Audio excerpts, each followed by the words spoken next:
საქართველოს ახალგაზრდა იურისტთა ასოციაციის განცხადებით შესაბამისი მარეგულირებელი აქტის არარსებობის პირობებში წყლის ჭაულში ქიმიური ნივთიერებების შერევა ექსპერიმენტულ იარაღად ითვლება და პროკურატურამ ეს ფაქტი სწორედ ამგვარად უნდა შეაფასოს. საიას ხელმძღვანელმა თამარ ონიანმა ამის შესახებ სპეციალურ ბრიფინგზე განაცხადა, სადაც 2024 წლის ნოემბერ-დეკემბრის აქციების დარბევისას შინაგან საქმეთა სამინისტროს მიერ წყლის ჭაულში ქიმიური ნივთიერებების შერევასთან დაკავშირებულ საქმის წარმოებაზე ისაუბრა. მისი თქმით, ვინაიდან სუსის მიერ წარმოებული გამოძიებით უკვე საჯეროდ არის დადასტურებული, რომ შინაგან საქმეთა სამინისტრო წყლის ჭაულში თუნდაც ერთი ღამის განმავლობაში ქიმიურ ნივთიერებას ურევდა, თუნდაც ეს იყოს ქლორობენზილიდინ მალონონიტრილი. შინაგან საქმეთა სამინისტრომ უნდა განმარტოს, თუ რა სამართლებრივ საფუძველზე დაყრდნობით ხდებოდა ეს. პროკურატურამ კი საკითხი გამოძიების ერთ-ერთ მთავარ მიმართულებად უნდა აქციოს. საიამ დაზარალებული მოქალაქეების სახელით სტრატეგიული სამართალწარმოება 2026 წლის 16 თებერვალს დაიწყო. ონიანის განცხადებით შესაბამის უწყებებს ამ დრომდე არ გაუციათ სრულყოფილი პასუხები საკვანძო კითხვებზე. ორგანიზაცია ყურადღებას ორ განსაკუთრებულ გარემოებაზე ამახვილებს. როგორც თამარ ონიანმა განმარტა, საქართველოს კანონმდებლობა არ ითვალისწინებს წყლის ჭავლისა და ქიმიური გამაღიზიანებლების ერთობლივ შერევას, როგორც შეკრებების მართვის კანონიერ საშუალებას და არ ადგენს მათი გამოყენების სამართლებრივ საფუძვლებსა თუ სტანდარტებს.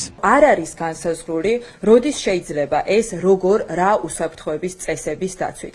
ასეთ პირობებში ასეთი გამოყენება ვერ ერგება კანონიერების აუცილებლობისა და პროპორციულობის მოთხოვნებს და რეალურად ექსპერიმენტულ იარაღს უტოლდება. ამიტომაც შინაგან საქმეთა სამინისტრომ უნდა მიეწოდოს საზოგადოებას დეტალური ინფორმაცია, რა სამართლებრივ საფუძველზე დაყრდნობით გამოიყენეს ასეთი საშუალებები, ხოლო პროკურატურამ შინაგან საქმეთა სამინისტროდან გამოითხოვოს ყველა შესაბამისი მასალა, მათ შორის კონკრეტული აქტები და გამოკითხოს როგორც მაღალი თანამდებობის პირები, ასევე უშუალო ამსრულებლები, რომლებიც აქციების დაშლის ოპერაციის დროს უშუალოდ ახორციელებდნენ წყლის ჭაულში ქიმიური ნივთიერებების შერევას. საიას შეფასებით პრობლემურია ფაქტების მიზანმიმართული არასრულყოფილი შეფასება. თამარ ონიანის განმარტებით, სახელმწიფო უსაფრთხოების სამსახურის მიერ გავრცელებული ინფორმაცია ეხება მხოლოდ 2024 წლის 4-5 დეკემბრის მოვლენებს და არ მოიცავს სხვა თარიღებში განვითარებულ ეპიზოდებს.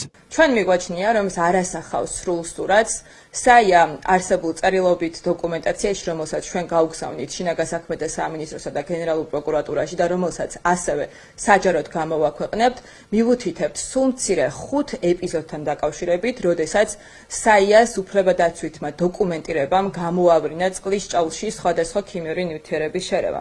ეს მოხდა 2024 წლის 28 ნოემბერს, 29 ნოემბერს, 30 ნოემბერს, 1 დეკემბერსა და 3 დეკემბერს.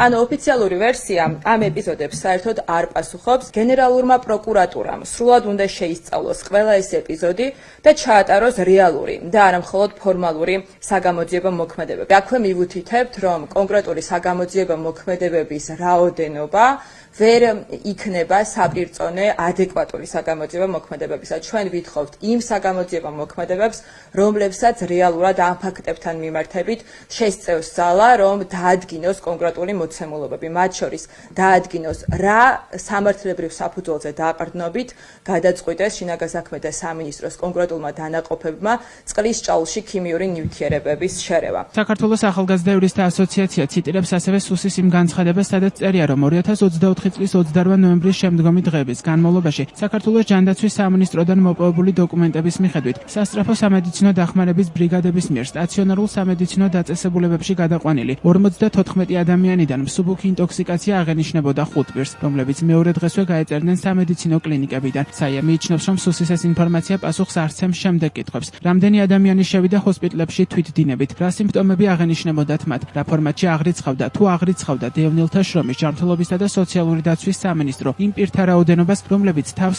აქციების კონტექსტში დაზარალებულად მიიჩნევდნენ.